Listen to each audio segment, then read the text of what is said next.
Hello friend, सो आज की मेरी स्पेशल ड्राइंग पबजी लवर्स के लिए है। जैसे कि आपको देखने को मिल रहा है कि मैंने पबजी की जो इमेज है मैंने उसकी आउटलाइन पूरी तरीके से कर ली है। एंड इस आउटलाइन में सबसे स्पेशल यह है कि मैंने इसमें कोई मेथड यूज़ नहीं किया। मैंने इसे डायरेक्टली बनाया है अपने अंदाज के, आप बोल सकते हैं जैसे कि अंदाज के ऊपर या फिर एक्सपीरियंस के ऊपर।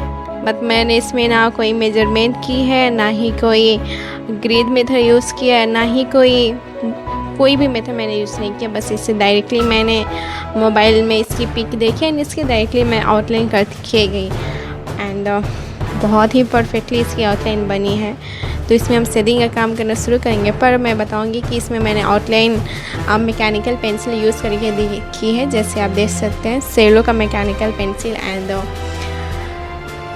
इसे आप इजीली मार्केट से ख़रीद सकते हैं, ज़्यादा कॉस्टली नहीं है बट इजीली अवेलेबल आपको मिल जाएगी अपनी सीडी पे। और इसी से आउटलाइन कीजिए ताकि इसमें अगर कुछ मिस्टेक भी हो जाए तो हम आसानी से इरेज करके फिर से उसे हम ड्रॉ कर सकते हैं। तो चलिए हम इसे कंप्लीट करते हैं, बट उससे पहले मेरे चैनल को सब्सक्राइब कर दे प्लीज़। Thank you.